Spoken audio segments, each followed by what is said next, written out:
So, let's start. सस्ती पीऊं या महंगी पीऊं, किसी में नशे का पता ही नहीं। बोतल की बोतल गटक ली मैंने, और ये दारू कहती है मेरी खता ही नहीं।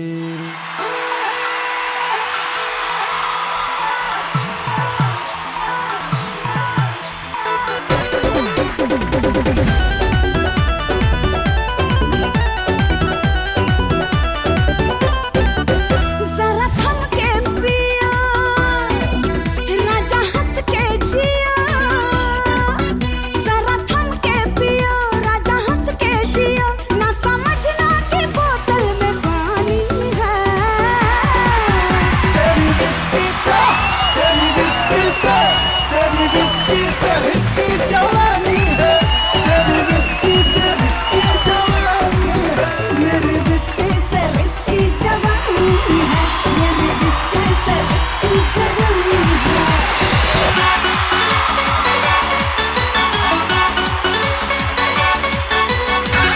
हमके बताओ सखी ससुरा के बात हो, कैसे कटल सैया जी के संगे रात हो। ओ हम ता ढोढ़ी मुनले, ओ हम ता ढोढ़ी मुनले रहनी पियरी माटी से। पियवा मुआ न खोदे काटी से। हम ता ढोढ़ी मुनले रहनी पियरी माटी से। पियवा मुआ न खोदे काटी से।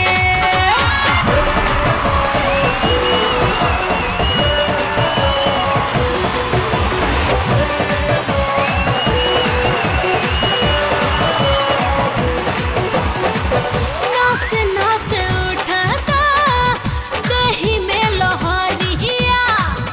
जिया राजुड़ा दी तनी आह के पजरिया।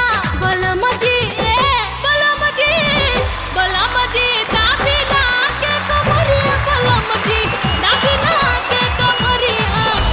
बलम जी ए बलम जी, बलम जी दाबी ना के कमरिया। बलम जी दाबी ना के कमरिया।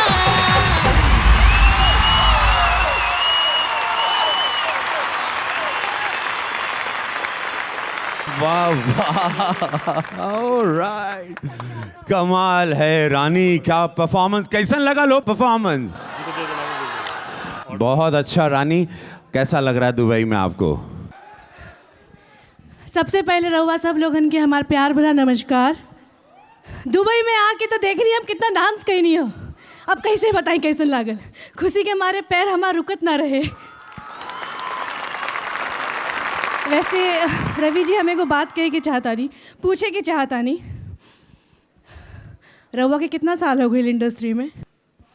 अरे हो गई 24-25 साल हो गई। भोजपुरी में 16-17 साल और हिंदी सिनेमा से जोड़ब तो 25 साल सिनेमा में हो गई। कहाँ हैं? भोजपुरी में रहुआ के 17-18 साल हो गए बटे, और हमके 13 साल। रहुआ कब सोचले रहनी कि एक दिन दुबई आके भोजपुरी अवार्ड में रहुआ होस्ट करब और हम डांस करब।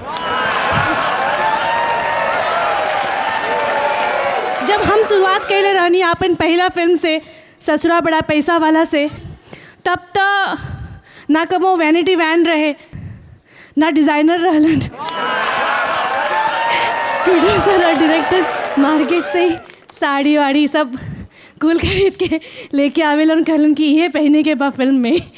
लेकिन आज 13 साल बाद हम बहुत खुश बानी, और नो डाउट एहिजा मनोज जी भी आइल बाटे बानी।